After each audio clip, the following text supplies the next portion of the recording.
speaking over our lives on a daily basis. See, we need to keep the expectancy of joy. Keep joyful expectation. No matter how long it takes, we have to keep the joy in our expectation. Because sometimes we have expectation, but we lose our joy.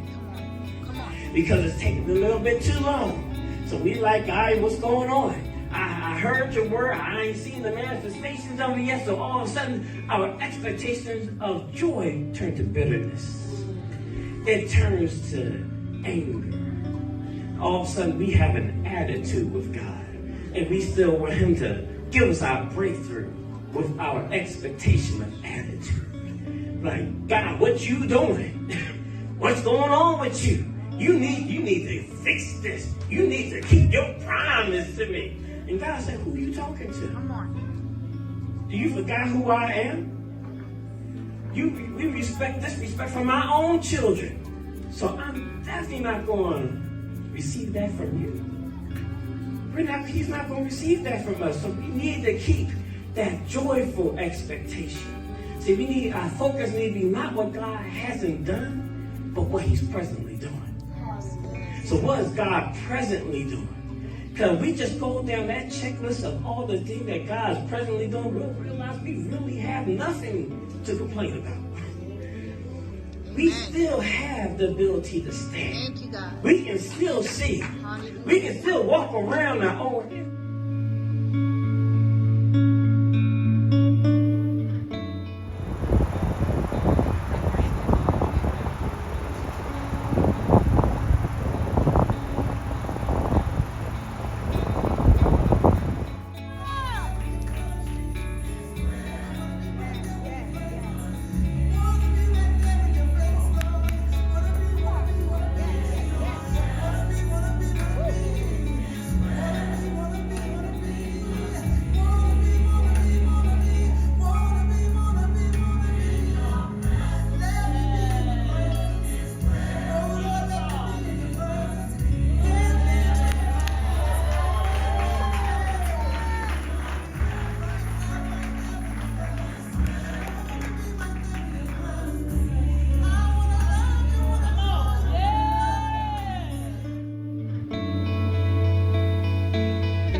So picture this something dirty, smelly, covered in bile, dirt, mud, smell like something they haven't washed in years.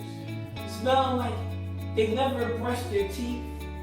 Smell like they never wiped their butt.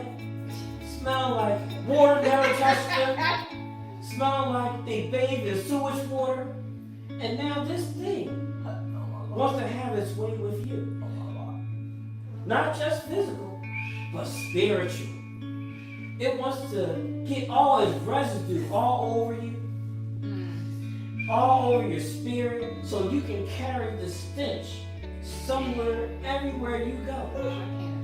So God can know that you got dirty for another spirit.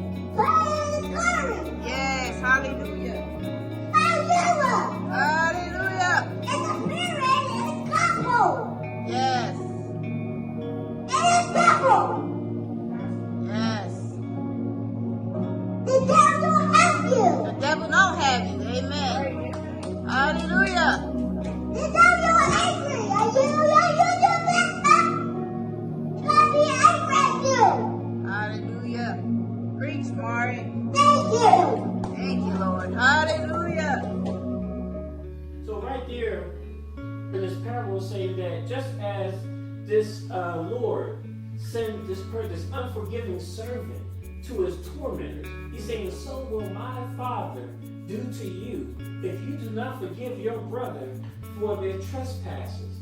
And this caught me for a minute, because this punishment didn't sound like hell. Because every time that I hear the story of hell, was always talking about weeping and gnashing of teeth. See, this sound like a temporary punishment. So God took me to Luke 12, chapter Luke chapter 12, verse 47 to 48. And it said, and that servant which knew the Lord's will and prepared not himself, neither did according to his will, shall be beaten with many stripes. But he who knew not and did commit things worthy of stripes shall be beaten with few stripes. So, for unto whosoever much is given, of him much is required. And to whom men shall have committed much, of him will ask the more. I don't know about you, but I don't want a spiritual beating. I can't imagine how that will feel, because I already know how I feel about getting a physical one. I ain't like beatings when I was a child, so I know I don't want God's beating. He said, wait a minute, so I get beaten for being unforgiving? Okay, who I need to forgive? Did I forgive you yet? Okay, I'll make sure. I don't want no beating. God, I'm not want to beat you. He said, nobody, I don't care. None of y'all worth me getting a beating. I forgive you quickly. I'm forgiving you quickly because I ain't getting God a beating. Not I. Not I either. Not you. Yeah, man. Pork. That's what I'm saying. That's like pork. Man. But this is what unforgivers will get. Even if you don't think so. Are you sure that's a chance you're willing to take? Nope. Jesus, you love me too much.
But leaves on it.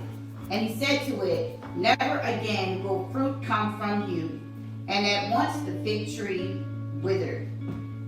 When the disciples saw it, they were astonished and asked, how is it that the fig tree has withered away all at once? Jesus replied to them,